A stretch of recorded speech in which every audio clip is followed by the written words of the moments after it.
If you like this video, please click like, share, subscribe, buttons down there. If you want to coach with me in Nottingham Online, all the information is in the bio.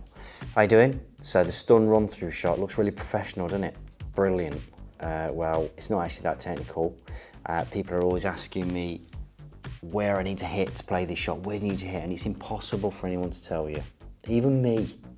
So if anybody tells you you need to hit there, then it might only work on maybe one table.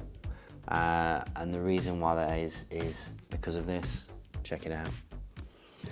Right, so the stun run through, it's really hard to explain how you play it. The best way of doing it is trying to explain what you want the white to be doing at impact, right? So you've obviously got to be below centre because you've got to get the white has to be spinning backwards, but what you want to try and get it to do is as it hits the object ball, it wants to be just running out of backspin.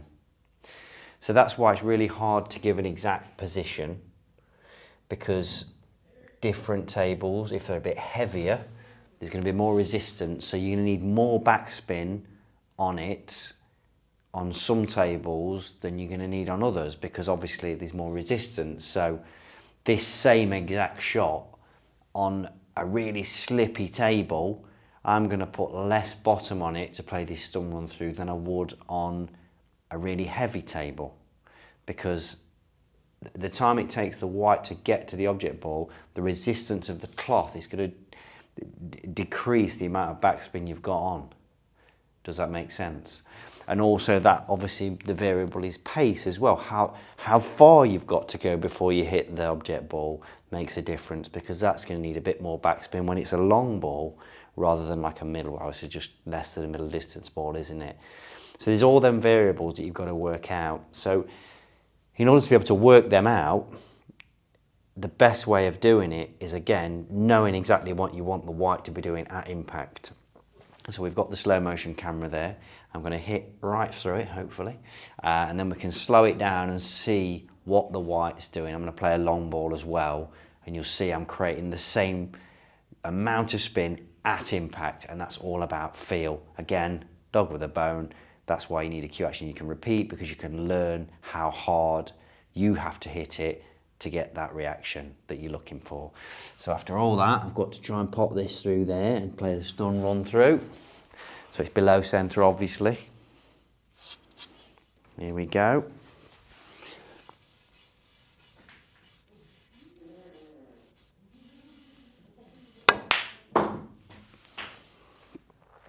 There we go.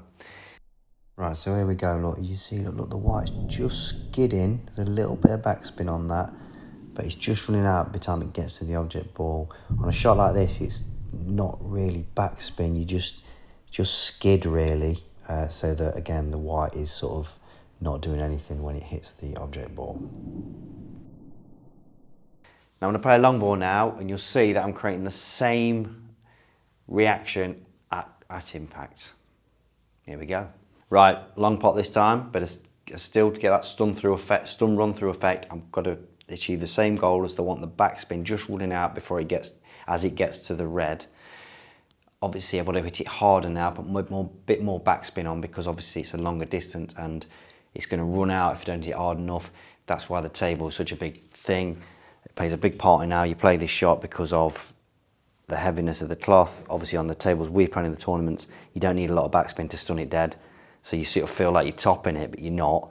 But on it, when we play on the club tables, you need to feel like you're screwing it, because you need that more backspin. But again, that's why repeatability of the cue action is key, so you can learn how to play these shots. But knowing exactly what you want it to do obviously helps you make that assessment. So a bit tougher this shot. Here we go.